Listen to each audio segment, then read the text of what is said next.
Good morning, y'all.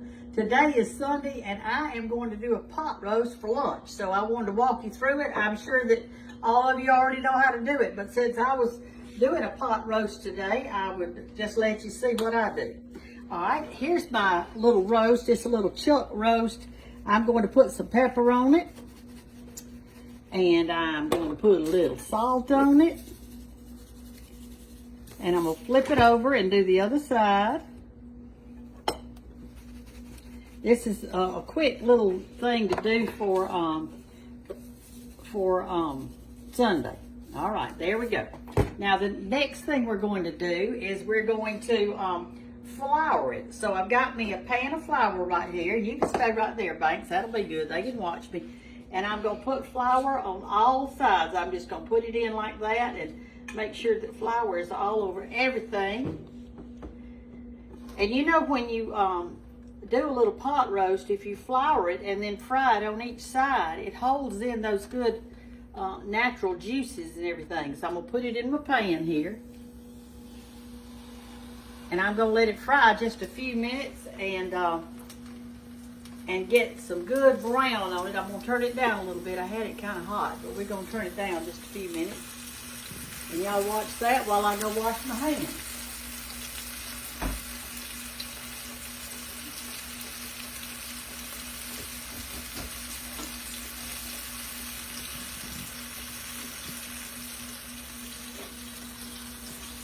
Well, this morning, we had a nice rain when I got up. I got up at 5 this morning, on Sunday morning, and started doing some things, and little Banks spent the night with me last night, so we had to get up and get busy. She and I had some cheese grits for breakfast, and they were certainly good. All right, I'm going to peek and see if it's brown. It's probably not yet. It is not. I think we'll just leave you with it for a few minutes, and then we'll come back and do it in a little bit. Hey, it's brown on one side, so I'm going to flip it over real gently and see if it's going to hold in those good juices. All right, we've got it brown on that side. Now we're going to let it brown on this side. And while it's browning on this side, I have cut up a few onions that I'm going to put around the edges like this. You don't do it till the first side is brown.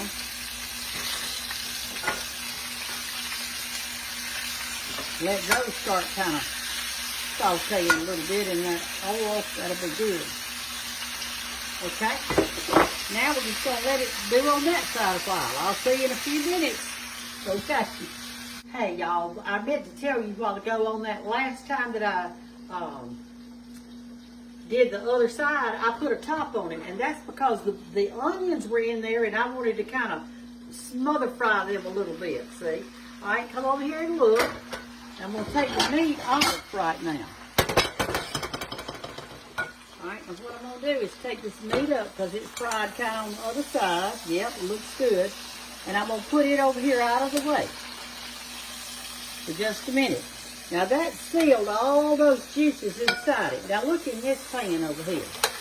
All right, you see these onions? Don't they look good? All right, so what we're going to do now is we're going to add a little flour to our onion mixer because we're going to make some gravy. So I'm going to put a little flour. It doesn't matter if it's self-rising or plain, whichever one you want to do, and it doesn't matter which one you do the other one with either. Okay, I'm going to turn it up high because I am going to stir it. Okay. And so anyway, I've got my onions in there, and I've got it kind of on high, and I'm gonna brown this up just a little bit, and I've got my water right here handy. Now I'm also gonna put in 1 package of this Lipton's dried onion soup mix. I love that in my roast. Let me get me some scissors. Well, let's see. Here they are. Okay. I'm going to open this up. Anyway, I'm going to keep stirring these, and I've got it on high. And I'm going to put in that like I showed you, that Lipton's dried onion soup mix. I've used this for a long, long time. And I didn't put any salt and pepper in my gravy because that Lipton's has some salt in it. So you got to be careful or you'll have it too salty. So come over here and look in my pan now. I know this doesn't look good right this second, but it's gonna brown up just a little bit, and then I'm gonna put my water in. So let's just keep watching. I got my flour in there and my onions. And I'm gonna put my meat back in there. And then we'll pop it in the oven and we'll have a good roast for Sunday lunch. Banks is doing my videoing today. I hope she's doing a good job for y'all. All right. That looks pretty brown. And see, all those juices from the roast, they're going to go back in here too. So that'll be real good. All right, let's look. Let's put our water in. I think it's getting kind of ready. You can kind of see. See how it wants to stick a little bit right down there? Okay. Here we go.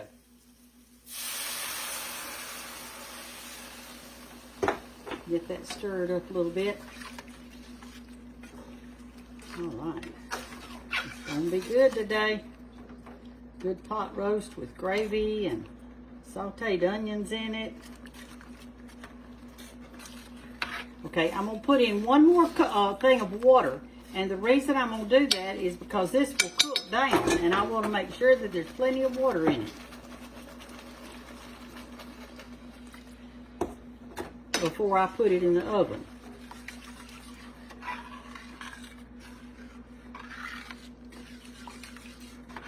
Alright, now then, I'm going to put in a little black pepper. No salt, but I'm going to put in some black pepper.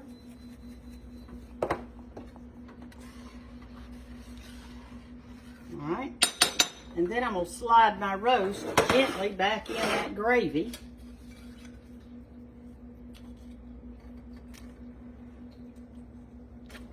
Like that. And I'm going to put a little bit on top of it because I don't want anything drying out. Sometimes you can do this in a electric skillet if you had one, and you could turn it on low and let it just cook. But anyway, that's how it's going to be. Now I fixed to pop this in the oven, and I'm going to put it on 350 degrees, and it'll slowly cook. And sometimes I put some foil over the top of it, but I think since I'm cooking at such a low temp, and every now and then when it's in your oven, reach in there with a spoon and pull some gravy up over your meat like this, over your pot roast. And we're just going to let it tender up in there, and it'll be ready for lunch with cream potatoes or rice or whatever you're going to have. We're going to have ours with biscuits. Talk to you later. Bye.